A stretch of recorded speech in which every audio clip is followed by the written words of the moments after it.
পুষ্টিগুণে সমৃদ্ধ ঢেঁকি শাকের এই পদটি একবার খেলে আবার খেতে চাইবেন।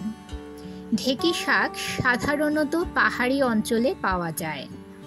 ঢেঁকি শাকে রয়েছে প্রচুর পরিমাণে ভিটামিন এ, যা চোখের দৃষ্টিশক্তি বাড়ায়।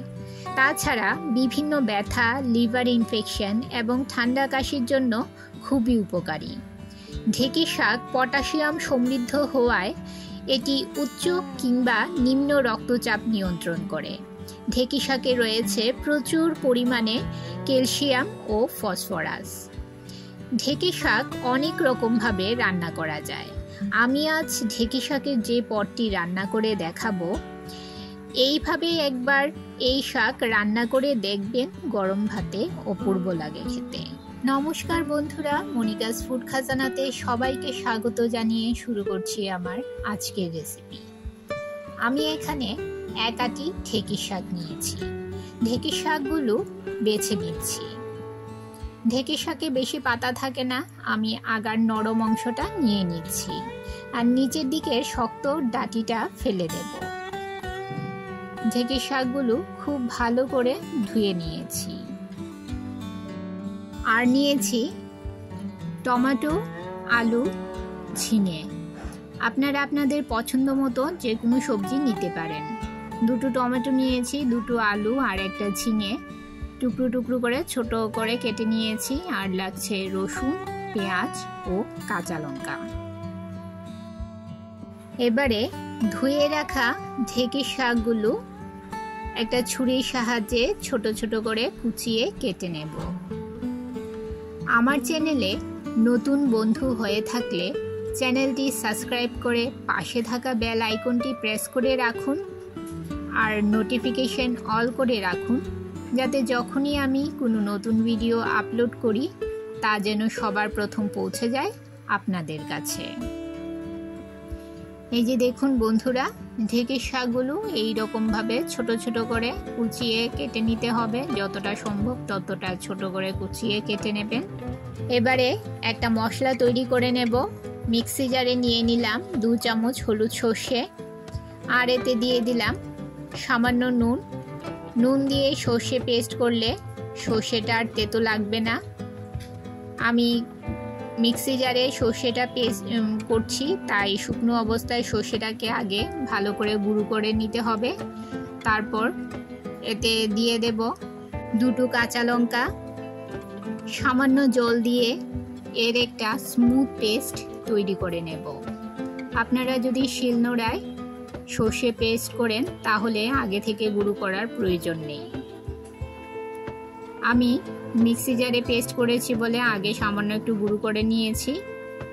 এবারে গ্যাসের চুলায় কড়াই বসিয়ে দিয়ে দিলাম 2 চামচ সর্ষের তেল।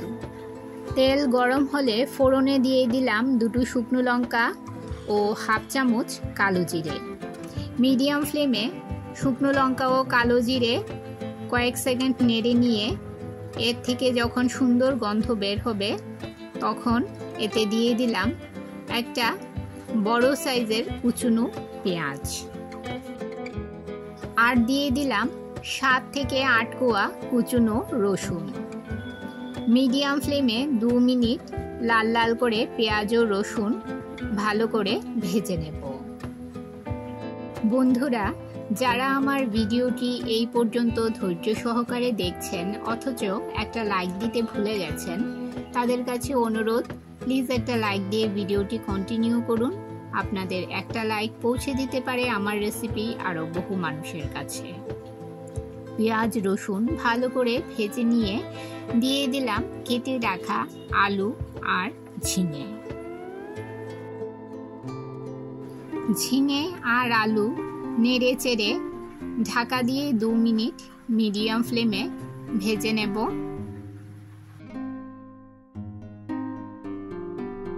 2 মিনিট পর ঢাকা সরিয়ে দিয়ে দিলাম কেটে রাখা শাক।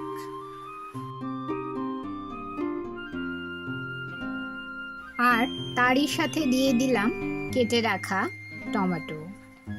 এখানে 2 মিডিয়াম সাইজের টমেটো নিয়েছি। আর দিয়ে দিলাম স্বাদ মতো নুন ও হলুদ গুঁড়ো।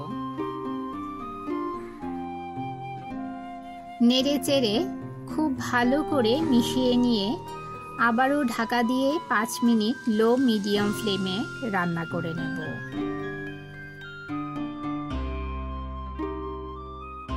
5 মিনিট পর ঢাকা সরিয়ে নিলাম।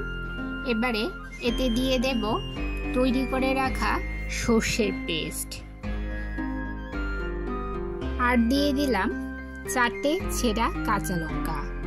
এবারে সর্ষের পেস্টটাকে এই সবজির সঙ্গে নেড়ে চেড়ে খুব ভালো করে মিশিয়ে নেব। সর্ষের পেস্ট দিয়ে বেশিক্ষণ রান্না করা যাবে না, তাহলে সবজিটা খেতে তেতো লাগবে। তাই সর্ষের পেস্ট দিয়ে নেড়ে চেড়ে মিশিয়ে নিয়ে 1 মিনিট রান্না করে নেব।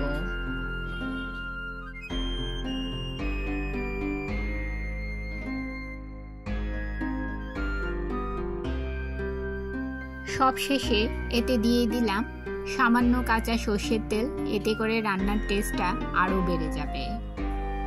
আপনারা একবার এইভাবে ঢেঁকি শাক রান্না করে দেখবেন, গরম ভাতে অপূর্ব লাগে খেতে। নেড়ে চেড়ে ভালো করে মিশিয়ে নিয়ে এবারে গ্যাসের ফ্লেমটা বন্ধ করে দেব। তৈরি হয়ে গেল ঢেঁকি শাকের চচ্চড়ি। ঢেঁকি শাকের এইরকম একটা রেসিপি থাকলে গরম ভাতে আর কিছুই লাগে না। আমার আজকের রেসিপি আপনাদের কেমন লাগলো অবশ্যই কমেন্ট করে জানাবেন বন্ধুরা, আর ভালো লাগলে শেয়ার করবেন আপনাদের আত্মীয় ও বন্ধুদের কাছে। তাহলে বন্ধুরা আজকে এই পর্যন্তই, আবার দেখা হবে আরেকটি নতুন ভিডিওতে নতুন রেসিপি নিয়ে। সবাই ভালো থাকবেন, সুস্থ থাকবেন।